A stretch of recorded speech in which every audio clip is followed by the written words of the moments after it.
रखे आनंद निवेदन।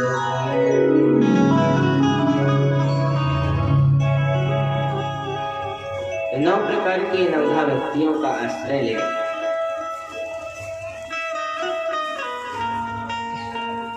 तीसरी बात, गुरु समझ करके करे, गुरु बनावे।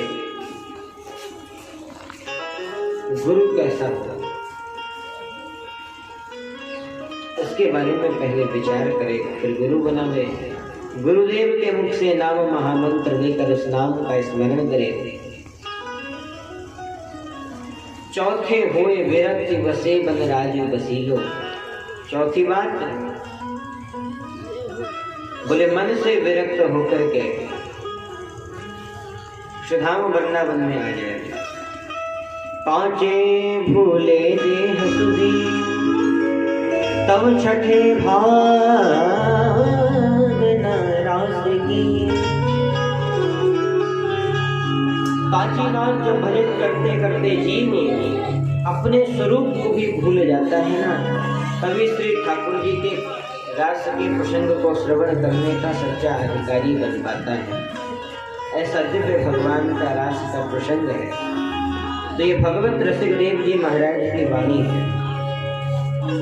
श्री स्वामी हरिदास जी महाराज के संप्रदाय के संत हैं भगवत रसिक देव जी महाराज। और आज तो बिहार पंचमी है।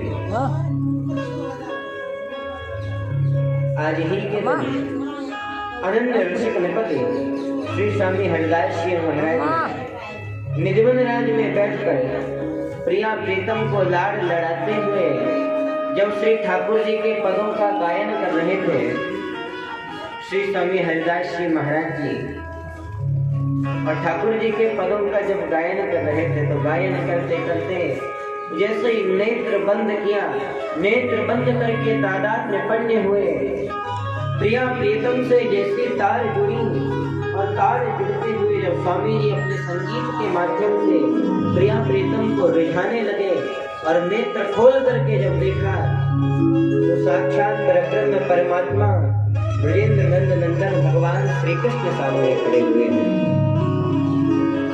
सामने खड़े हुए भगवान की झांकी का दर्शन किया, परम आनंदित और आह्लादित हो गए।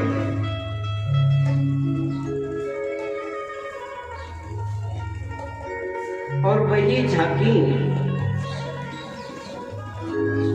ठाकुर श्री बांके बिहारी लाल के रूप में प्रतिष्ठित हो गई।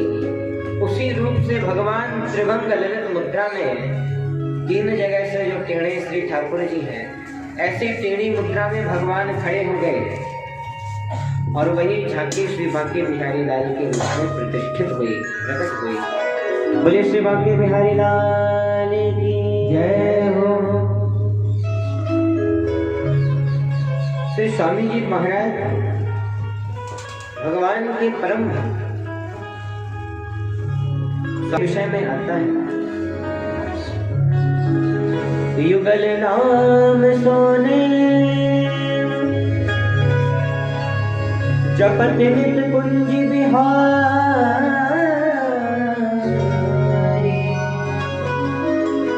अवलोकत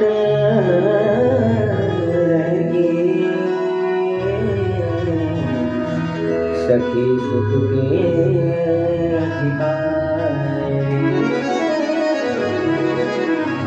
नृपति गौर ठाड़े रहे, दर्शन सदा सुखी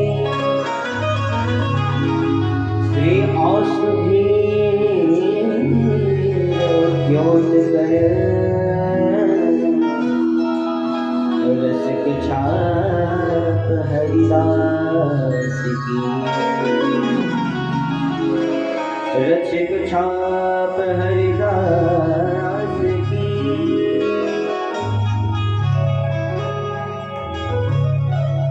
प्रिया प्रीतम के नाम से इतना प्रेम था श्री स्वामी जी को कि जब श्री ठाकुर जी का नाम लेते, प्रिया प्रीतम के नाम का स्मरण करते, ऐसी भाव समाधि लगती कि निजवन राज में बैठ करके प्रिया प्रीतम को रिझाते हुए श्री स्वामी जी हमेशा सघन कुंजों की ओर देखते रहते। क्यों? क्योंकि सखी सुख के अधिकारी हैं। उनको भगवान की लीला का निरंतर दर्शन होता रहता था। निरंतर प्रिया प्रीतम उनके सामने लीलायमान रहते थे। इसीलिए श्री स्वामी जी प्रिया प्रीतम का स्मरण करते हुए कुंजों की ओर ही देखा करते थे। गान कला गंधर्व श्याम श्यामा को तो से। गान कला में श्री स्वामी जी की इतनी उच्च गायन कला थी कि गंधर्व जनों का जो संगीत है वो स्वामी जी के संगीत के सामने, स्वामी जी के संगीत के सिंधु के सामने केवल बिंदु के समान था गंधर्वों का संगीत। ऐसा उच्च कोटि का श्री स्वामी जी का संगीत। बड़े बड़े राजा भी जिनके द्वार पर दर्शन करने के लिए खड़े रहा करते, ऐसा श्री स्वामी जी का भजन, ऐसी श्री स्वामी जी की प्रतिष्ठा, ऐसा श्री स्वामी जी का नाम था। और स्वामी जी के नाम के प्रति, स्वामी जी के प्रति लोगों का दृढ़ विश्वास। बादशाह अकबर के दरबार के दरबारी गायक थे तानसेन, और तानसेन स्वामी जी के शिष्य थे।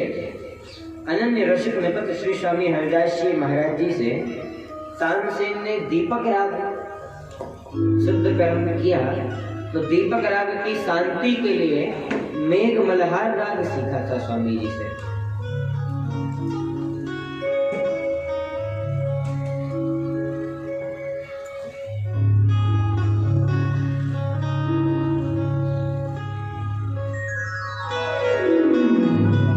भगवान कृष्ण राम की जय।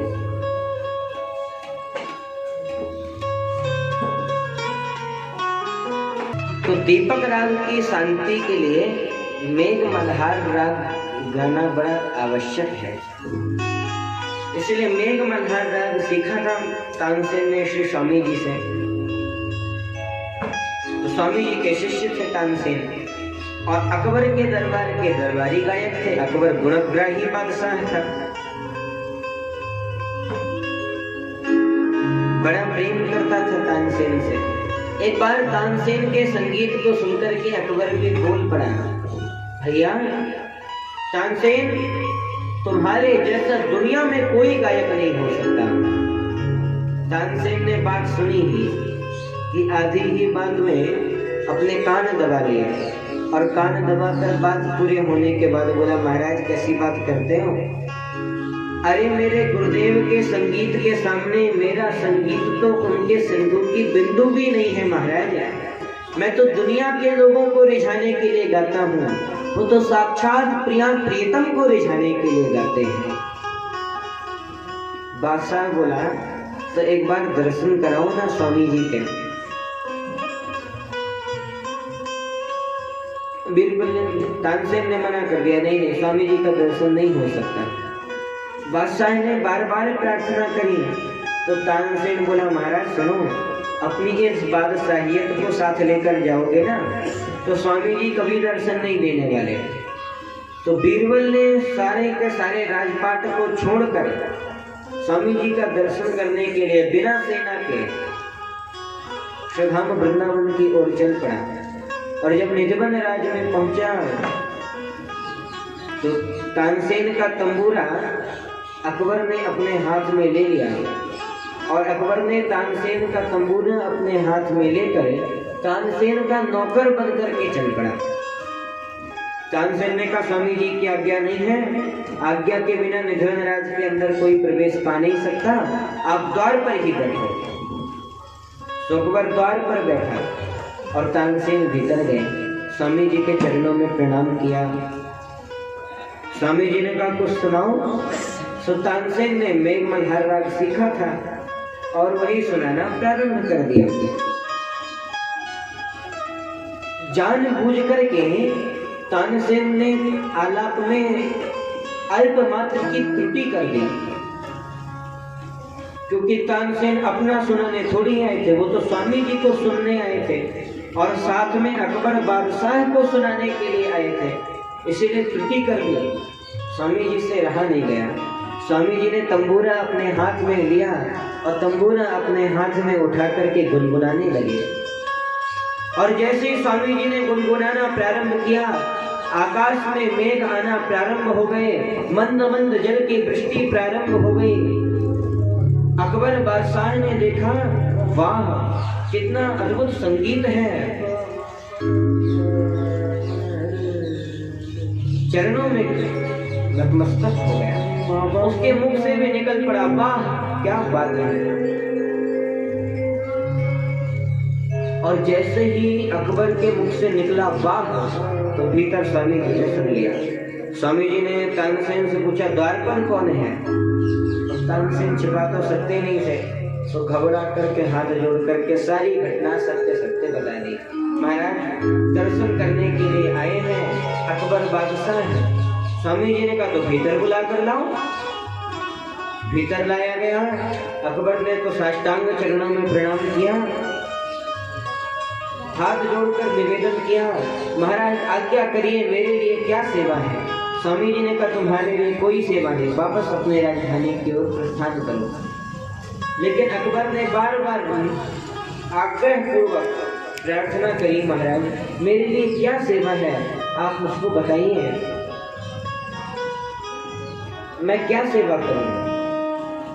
स्वामी जी ने देखा ज्यादा ही निवेदन करना है, तो स्वामी जी बोल पड़े, सुनो भैया, अगर सेवा ही करना चाहते हो ना, तो हमारे वृंदावन के धीर समीर घाट को एक कोना है ना, सीढ़ी को, और सीढ़ी को कोना टूट गया है, नग जाए करके वही कोने की मरम्मत करा दे।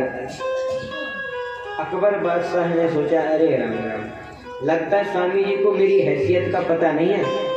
मैं कहाँ अकबर बादशाह है और मुझे छोटा सा काम दिया, सीढ़ी के टूटे हुए कोने की मरम्मत कराने का कार्य। तो अकबर का मन खिन्न हो गया। स्वामी जी ने एक सेवक को बुलाया और बुलाकर कहा, सुनो ये बादशाह को वो सीढ़ी का कोना दिखा कर लाओ जहाँ बनवाना है।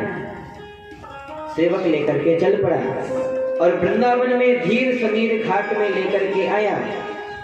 केसी घाट से जब आगे चलते हैं परिक्रमा लगाते हुए, तो धीर समीर घाट आता है। धीर समीर घाट की टूटे हुए सीढ़ी के कोने का जब दर्शन कराया और अकबर बादशाह ने जब उस सीढ़ी के टूटे हुए कोने को देखा, तो देख करके आश्चर्यचकित रह गया। बड़े बड़े मणि माणिक्यों से जड़ी हुई जटित वो सीढ़ी, अकबर बादशाह ने जब उस सीढ़ी को देखा तो वही गिर पड़ा, दौड़ा दौड़ा स्वामी जी के चरणों में आया, साष्टांग नतमस्तक हो गया। महाराज अरे मैं तो क्या, मेरे जैसे हजारों बादशाहों की अगर बादशाहियत कुर्बान कर दी जाए तो भी उस सीढ़ी के टूटे हुए कोने को नहीं बनवा सकते हैं। इतनी बहुमूल्य मणियां उसमें जड़ी हुई है। महाराज आप तो मेरे लायक आज्ञा करो, मैं क्या कर सकता हूँ? स्वामी जी ने कहा, तो सुनो, अपने प्रशासन से ये नियम बनवा दो कि वृंदावन के वृक्षों को, वृंदावन के पशु पक्षियों को कोई किसी भी प्रकार का आखेट न पहुंचाए, आखेट न करे, किसी भी प्रकार का पशु पक्षियों को कोई कष्ट न पहुंचाए। अकबर बादशाह ने आज्ञा स्वीकार कर ली और अपने मन से, अपने संकल्प से 100 मन चना प्रतिवर्ष अकबर बादशाह स्वामी जी के लिए भिजवाता था, बंदर पशु पक्षी आदि की सेवा करने के लिए। यद्यपि स्वामी जी कोई ऐसे साधारणतया भेंट लेते नहीं थे। ऋषिकेश नाम के महात्मा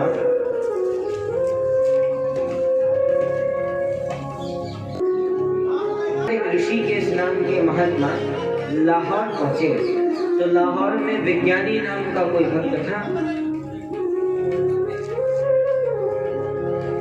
लाहौर में विज्ञानी नामक भक्त के यहाँ जाकर के रुके और वृंदावन से जो जाएगा तो वृंदावन की महिमा तो सुनाएगा ही।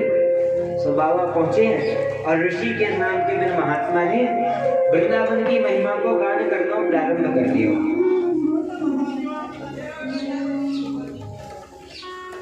वृंदावन की महिमा का गायन करने लगे वो महात्मा। महिमा का गायन किया और वृंदावन की महिमा का जब श्रवण किया उस भक्त ने, अब कोई वृंदावन की महिमा का गायन करे और अनन्य रसिक निपत श्री स्वामी हरिदास जी महाराज का नाम न ले, ऐसा कहीं हो सकता है क्या? उस भगत ने स्वामी जी की महिमा को सुना तो उसके मन में विचार आया, मैं भी स्वामी जी के लिए कुछ ले करके जाऊंगा। तो पूछा, महाराज स्वामी जी क्या लेते हैं?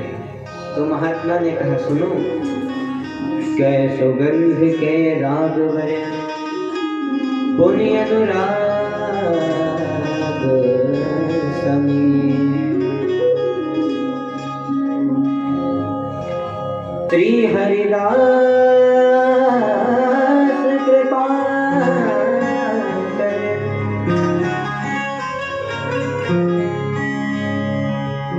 कृपा करे। वस्तु कोई भी स्वामी जी के लिए बड़े प्रेम से लेकर के जाओ, तो उस भक्त ने उस जमाने में 1 लाख रुपए का इत्र बनवाया और 1 लाख रुपए का इत्र बनवा करके स्वामी जी के लिए लेकर के चल पड़ा। श्रीधाम वृंदावन में आया। अब जरा विचार करो, पुराने जमाने में 1 लाख रुपए का इत्र और वो बनवा कर लेकर आया और 1 लाख रुपए का इत्र लेकर श्रीधाम वृंदावन में प्रवेश किया। स्वामी जी का दर्शन करने के लिए निधिवन राज आया तो किसी ने संदेश दिया कि स्वामी जी इस समय निधिवन राज नहीं है, स्वामी जी तो इस समय यमुना के पुलिन पर बैठे हुए हैं। वो समय स्वामी जी का यमुना के पुलिन पर बैठकर ध्यान लगाने का था। सब वो भगत दोनों दंपति स्वामी जी का दर्शन करने के लिए वही यमुना के किनारे पहुंच गए। यमुना के किनारे जाकर स्वामी जी का दर्शन किया। स्वामी जी तो ध्यान समाधि में बैठे हुए थे, स्वामी जी ने तो नेत्र खोले नहीं। तो उन्होंने दंपतियों ने विचार किया, स्वामी जी ने हमको अभी देखा नहीं, तो हम ऐसा क्या करेंगे स्वामी जी नेत्र खोलकर हमको देखें। ये विचार करके उन्होंने 1 लाख रुपए की वो इत्र की शीशी निकाली और इत्र की शीशी निकालकर स्वामी जी के सामने धर दी। इत्र की शीशी स्वामी जी के सामने धरी, स्वामी जी ने नेत्र भी नहीं खोले और बंद नेत्र में वो इत्र की शीशी उठाई और इत्र की शीशी उठाकर ढक्कन खोला और ढक्कन खोल करके 1 लाख रुपए का पूरा इत्र रज में उड़ेल दिया। दोनों दंपतियों के मन में बड़ा कष्ट हुआ। अरे राम राम, ठहरे तो ये बाबा वैरागी ही ना, बताओ इतने महंगे इत्र की इनको कोई कीमत नहीं, 1 लाख रुपए का इत्र और बालू में रज में इन्होंने ऐसे ही उड़ेल दिया। बड़ा कष्ट हुआ उनके मन को। थोड़ी देर बाद स्वामी जी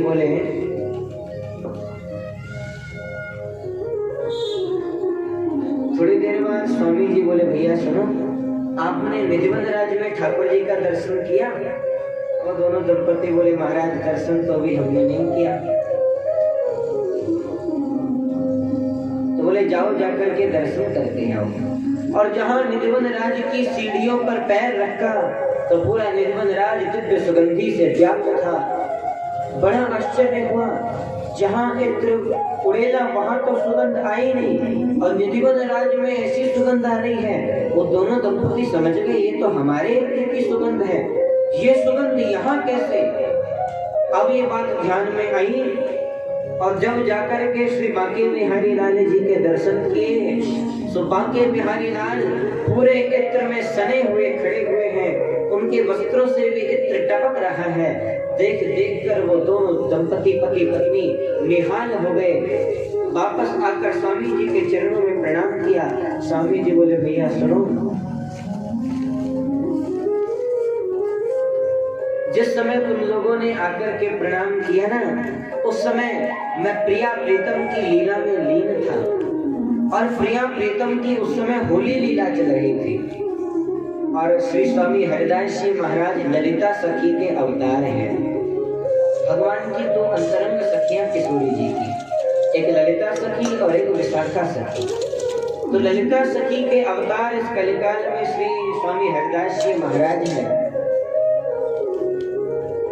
स्वामी जी बोले, उस समय प्रिया प्रीतम की होली लीला चल रही थी और होली लीला में लालजू प्रिया जी के ऊपर रंग डाल रहे थे। और भैया भयो ऐसो कि प्रिया जी की कमोरी में रंग खत्म है गयो, लालजू की कमोरी में रंग बचो गयो है। अब ठाकुर जी ने अपनी पिचकारी में रंग भरो और देख देख करके किशोरी जी के पक्ष की जो सखियां हैं वो तो मुख लटका कर खड़ी हो गई। अरे अब तो श्याम सुंदर आएंगे और रंग में रंग करके हमको चले जाएंगे, हमारी सखियन के पक्ष की तो हार है जाएगी। और इतने में इधर ललिता सखी के अवतार श्री स्वामी जी के हाथ में आई इत्र की शीशी, और जहाँ इत्र की शीशी स्वामी जी के हाथ में आई तो उधर नृत्य लीला में वो इत्र की शीशी ललिता सखी के हाथ में पहुंच गई। और जहाँ श्याम सुंदर रंग डालने आए सो ललिता सखी ने इत्र की शीशी खोलकर श्याम सुंदर के ऊपर उड़ेल दी। और जहाँ श्याम सुंदर के ऊपर इत्र उड़ेलो सो महाराज श्याम सुंदर तो पूरे इत्र में रंग गए, सन गए, बेचारे सटकते भय जैसे तैसे वापस लौट करके भगे और सखियन के पक्ष की विजय है गई। सखियां बड़ी प्रसन्न हुई। स्वामी जी ने जब ये भाव उन दोनों दंपतियों को सुनाया तो दोनों आनंदित हो गए, दोनों के नेत्रों से अश्रुधार बह गए। तो महाराज ऐसे प्रिया प्रीतम के भक्त अनन्य रसिक नृपत श्री स्वामी हरिदास जी महाराज जिनके भाव से भगवान मूर्तिमंत श्री बांके बिहारी लाल के रूप में प्रकट हुए, निधवन राज में श्री बांके बिहारी लाल विराजमान हुए। बाद में एक दिव्य भव्य मंदिर बनवाया गया और फिर वहां श्री बांके बिहारी लाल को प्रतिष्ठित किया गया। वहां बांके बिहारी लाल विराजमान हुए और आज श्री बांके बिहारी लाल का प्रागट्य उत्सव है, बिहार पंचमी है। तो बिहार पंचमी की आप सभी लोगों को बहुत बहुत हार्दिक शुभकामनाएं, बहुत बहुत बधाई। हमारे वृंदावन में बिहार पंचमी, और कैसी अद्भुत बात, अयोध्या में जाकर देखो तो विवाह पंचमी। तो एक जगह ठाकुर जन्म ले रहे हैं और दूसरी जगह विवाह कर रहे हैं। बोलो जय श्री कृष्ण। एक जगह जन्मोत्सव मनाया जा रहा है और दूसरे धाम श्री अवध धाम में विवाह उत्सव मनाया जा रहा है। प्रियाजू श्री सीता माता के साथ भगवान राघवेंद्र सरकार का विवाह हुआ। तो अवध में आज बिहार पंचमी और ब्रजमंडल सुधाम वृंदावन में आज बिहार पंचमी।